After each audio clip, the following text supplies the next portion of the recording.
Just hear those palettes stacking and brushes tapping away. All the fallout you don't want to see on your cheeks or the rest of your face. Some are small, some are big, we have singles too. Oh, what should we do? We've got to find the best.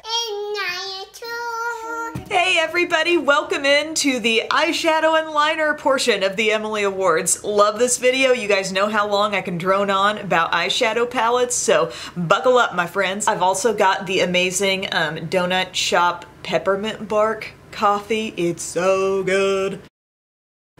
We've got the Once palette back in stock at Ulta in case you haven't heard. Also Revolution Beauty's website, which ships worldwide. Also, concerning my palettes and where they stack up in the Emily Awards, they will not be involved in the Emily Awards. Like, they're not getting anything. Actually, the day I signed on for the project, I thought to myself, they won't be eligible for an Emily Award, of course. It's poor form, and so that won't be happening. You all know how I feel about those products, not just the way they work and how much I love them for that reason, but just my emotional tie to what I did there, so you understand that. And you know I love them, but if I had a hand in making it, I don't think it should be involved in the Emily Awards. Taking a stand. Okay, as though this is the most serious award show one could be involved with. It is. Okay, the first category is eyeshadow primer. It's so important, right? And my drugstore pick has got to be my Milani eyeshadow primer. I mean, I do have a fresh one of these waiting in the wings as soon as I use up my high-end favorite, which is this Urban Decay Anti-Aging Primer Potion. And this really isn't something I was expecting to be amazing. I just obviously had this sample size and it was working for me, so I just kept using it and using it. I've almost used it up. I'm like doing the toothpaste squeeze to get the last little bits out when I use it in the morning. But I think I like both of these products because they work so similarly. I like the consistency of the product because it's smooth on the lids yet stays just tacky enough to grab whatever shadow you're putting on top of it. There's some primers that stay, I think, a little too tacky, and then when you go in with your, you know, intense crease color or whatever, it grabs it a little too hard and can make it harder to blend. And then you've got ones that go so silky smooth, they have no grabability. It's early in this video to be making up words, but you know what I mean? The primer is important. These you can just smooth it on. It doesn't take a lot. I would say be careful not to overuse these because you just don't need a lot. Just enough to smooth over the entire surface of your lid and up to your brow. And I love them both. I would say I love them so equally.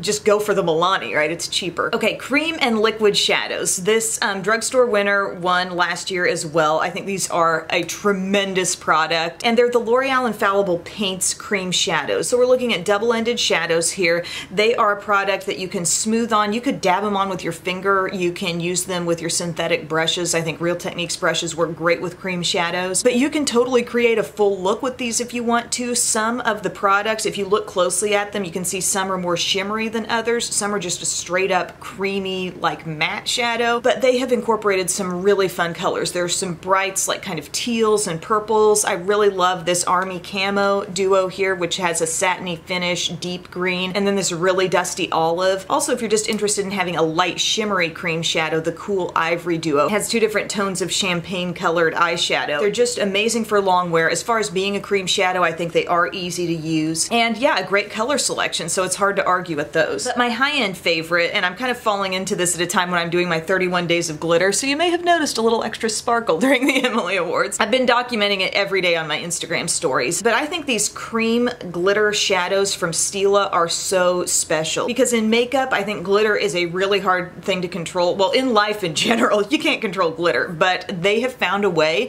because whatever they're suspending the glitter in, the cream that's holding it all together, I think is really responsible for sticking it where you put it. And it lasts a long time, and it's so concentrated with its glitter too. Now, I'm still working off of a set that I got, like this shade that I'm holding here is called Smoldering Satin, and during last year's holiday time, I got a little set that had several of the glitter shades, and then several that were like a creamy metallic formula. But I think the glitters are really what will knock your socks off here. I'm wearing a little bit of that actually on the inner part of my lid, and it's just like a show-stopping kind of product, but it makes glitter so easy, and I think it's also impressive impressive that I've had these products for the amount of time that I have. They're a creamy product, and they're still not even remotely dried out or a weird texture change or anything. They work the very same way. Next category is for single shadows, and single shadows have been majorly underused this year in my makeup collection. I am like always grabbing for a palette. Might be a small palette, might be a big palette, but generally speaking, it's got more than one color in it, you know? Maybe I need to make this a bit more of a mission in the coming year, but I do have some great ones to tell you about. One part of this one last year too. L'Oreal has these Color Riche eyeshadow singles, and some of the shimmers are good. I think the shimmers have been more hit and miss, but the mattes are absolutely exquisite. I really like this one called Acro Matte if you're into the like really rusty, rich terracotta colors. It looks great paired in with this Madison Avenue shade. See what they did there? It's kind of like a deep burgundy brown. They've got light colors as well in that line, but the texture is so good. So super soft and luxurious, and if you're just needing like that certain shade, maybe to be a transition or just a good matte basic in your shadow routine, I don't think you can go wrong with any of those mattes. The shimmers, like I said, I've had some not so great ones from that range, but the mattes are great. And sort of a co-drugstore winner, and my only other pick here in this video for single shadows, are the L'Oreal Infallible Paints Metallics. Let me just say, the L'Oreal Infallible Paints line, definitely worth looking into if you haven't already. I do have a full video outlining pretty much everything, but they've got awesome lip colors, those cream shadows like I said. Also, if you're into insane metallic, this aluminum foil, yes, it's aluminum foil. Really super strongly pigmented stuff happening here. So I can see the value in these singles. Like if you're in need of that one shade, that one really killer silver color or whatever you're looking for, they've got a beautiful like kind of peachy rose gold, a purpley shade in that line, but they are intense and you're getting a big pan of product in there too. Getting this hair safely positioned behind the ear because now we're talking about palettes. Small palettes and large palettes. Outside of the lip product video, I mean, these are difficult calls to make, my friends. I keep track of everything in my notes. That's why I'm always looking down here like this is where my list is. And that list has changed and varied and took something out, put something else in. Like I finally feel like I've got it right, but it's tough to make these decisions. There are so many good palettes, but for best small palette from the drugstore, I can see why it might be debatable whether this is small or large because it does contain 12 shadows. But I think when you see the differences, comparatively speaking, from my small palettes to my large palettes, this will appear to be very small. And it's the Rimmel Spice Edition palette. Rimmel came in strong with this palette, guys. And then they also have some other variations. I don't love everything equally. I think the Crimson Edition was good. I didn't love the like bluish violet one, and there's still something else I haven't used from that line. But the Spice Edition, for my neutral lovers, for anyone who Urban Decay Naked Heat appealed to a little bit, just go for this. I love this so much. The quality is so good here. The mattes are great. There are awesome shimmers in here. I think they did the purpley shade as a stronger purple and better in here than Naked Heat did. But it's such a great buy at less than 10 bucks. It's your neutral kind of warm color scheme. Just swatch a few of them here. Really strong on the shimmers and the mattes if you're into coppers, if you're into warm browns, but then also that splash of plum. The deep shades are so good for you here as well. You may have remembered past videos where I was talking about this, but I think this was one of the biggest surprises of the year, really, in terms of drugstore eyeshadow. My high-end pick for a small palette is a repeat winner, and it's the Viseart Theory palettes. I freaking love these. I love the size, the compact nature of them. I love the fact that you're getting half matte and half shimmer, so you've got an amazing balance, but you pick the color scheme you want. And these are gonna stick to that. If you like to bounce around a little bit more, but you still like the small size, look into some of their Petite Pro palettes. I've done a whole video analyzing Petite Pros, but something I do love so much about these, everything works together so well. Your 6 basic shades, nothing's coming even close to repeating anything else, you know, no shade overlap here, but this is the one called Amethyst, and this is probably the best purple palette available. The shimmers are absolutely stunning, ranging from a soft pink to this kind of taupey dusty lilac to a really true purple that incorporates a little hint of blue, and then you've got your perfect matte plum. This kind of taupe matte works so well to set up all this brilliance going on around it, and then you've got a great light matte in there as well, but Amethyst is just top notch. My other favorite from that line would have to be Minx. Your mattes here are just the basic essentials. These colors here, these shimmers, are just kapow. Probably the best copper I've ever seen is right there in this palette. And I think Viseart as a brand has done a great job of making their stuff seem more accessible. Remember at first when it was just like purely $80 palettes, and now they've broken things down. They've put out smaller products, lower price points. These are a great way to dip your toe in and test the brand and see what I'm talking about with the amazing quality of their shadows. For best large palette, Drugstore.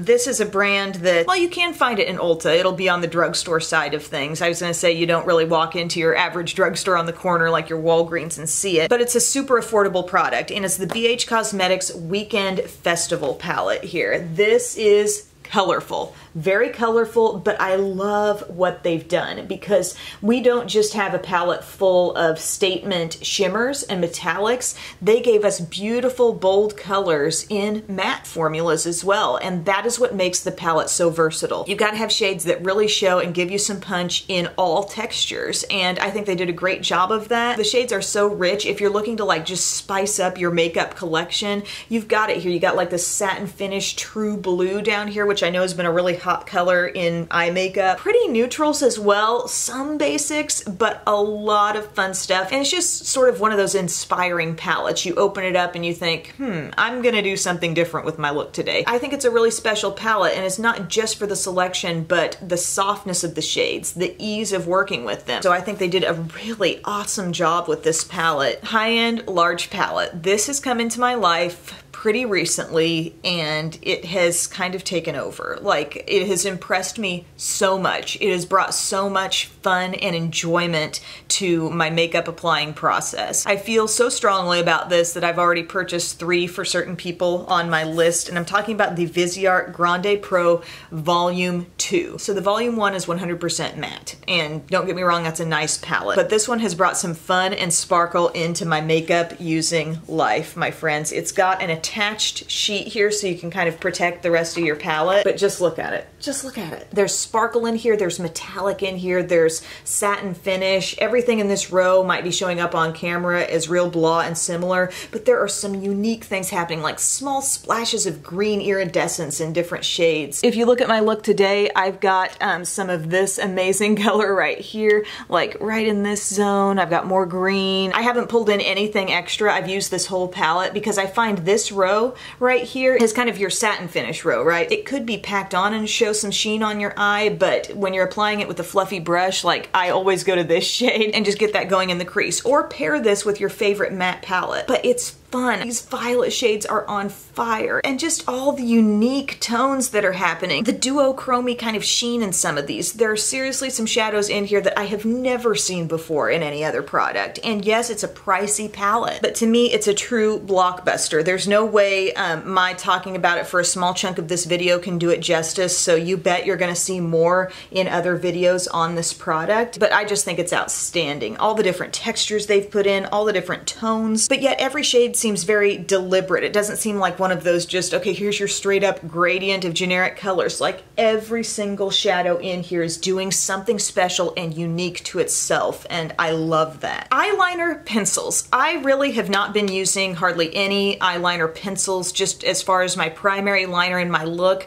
I am so often going for a liquid, and it's not even like I'm making the conscious decision to. I just like grab for the liquid. But where I do like to use a lot of pencil liner is in the lower inner rim and kind of also smudged downward. And sometimes, like with today's look, that'll be the colorful pop. I've got the green going there. And I guess I'm choosing sort of an oldie but a goodie for this category. This range has been around a long time, and it's the Urban Decay 24/7 Glide On pencils. I really find these to be my most reached for and favorite thing when I'm looking for some kind of accent to my look. They glide into the lower inner rim so nicely. They stay well for me there, and then they're very buttery and easy to blend out just throughout the lower lash line. There are loads of fun colors. With their Born to Run palette, they put out some different shades in this Overdrive, that green. Oh my gosh, if you want a little companion to corduroy in your Once palette, this is great. Some beautiful shimmers, nice basics. I mean, Zero, the black shade, is great to have. But by far, the primary way I work in these pencils is on my lower lash line, the waterline, and then smudge down below. And these have been my favorite. But I will offer you my commitment to try to branch out into more different kinds of liners. For cream and gel liner, again, I've just got one one favorite here because I don't think anything else holds a candle to this brilliant, brilliant style of delivery and application. It's the Tarteist Cream Liners here, and why they're so special. This is just a mini one, but do you see what's happening there at the top? You've got your hole that the product's gonna come out of,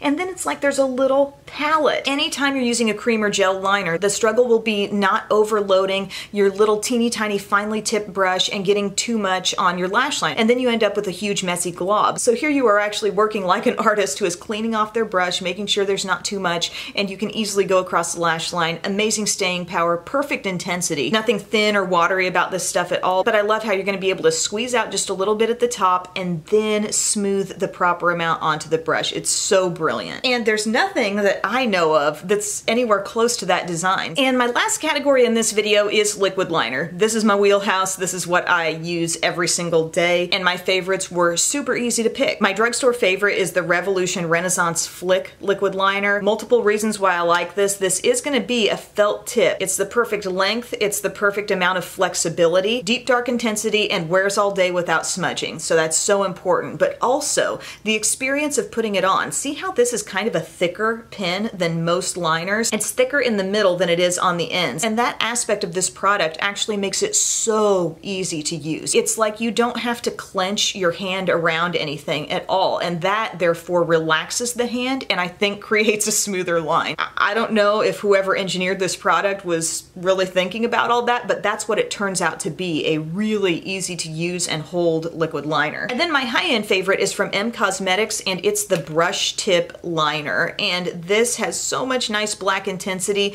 The brush tip just goes so fine. And I love how this remains so super black, just like my Renaissance Flick. You know, it's gotta be super black, not watered down, and will not smudge. Like, if you're not doing those things, you cannot win in this category. This has those qualities too, but I think what's also impressive about this, it's very fine. This brush tip goes super duper fine, but yet it's a powerhouse. It can go across my glittery, sparkly, shimmery lid and not lose one bit of its intensity. I'm not going over and over my line again, wasting product. It stays, it dries down to look matte, black, and intense, and that's what I'm looking for. So props to M Cosmetics on that. They also have a felt tip liner that's really good, but the brush tip is the best. So thank you guys so much for hanging out with me for this video. As you can see, I'm kind of passionate about my eyeshadows and my liners, but that's what makes it so fun. Thank you for your time, and I will see you tomorrow. Bye.